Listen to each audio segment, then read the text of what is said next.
स्वातंत्र्य, समता, बंधुता आणि न्याय होय.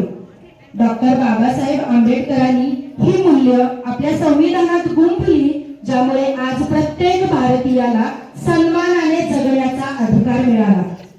डॉक्टर बाबासाहेब आंबेडकर आणि संविधान समितीने देशाला दिलेल्या या महान भेटीचा कृतज्ञता सोहळा होय. या सोहळ्यानिमित्त देशाप्रती आपले प्रेम व्यक्त करण्यासाठी येत आहे इयत्ता 5वीतील श्रद्धा वायदंडे. मैत्रिणींनो, आपण सर्वांना माझा नमस्कार.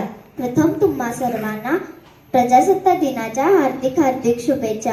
मी आज तुम्हाला प्रजासत्ताक दिन व राष्ट्रीय ध्वजाबद्दल माहिती सांगणार आहे. ती तुम्ही शांत चित्ताने ऐकावी अशी माझी नम्र विनंती.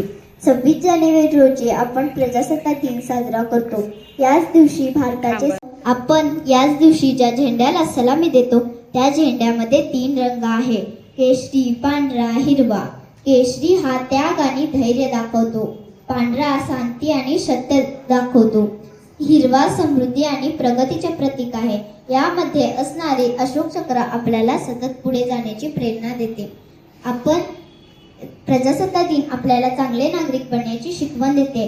म्हणूनच आपण शिस्त पाळून अभ्यास करून देशावर प्रेम केले तरच भारत महान बनेल. म्हणूनच म्हणते, अशोक चक्र चालू दे वाट, सत्य न्यायाची धरू दे साथ.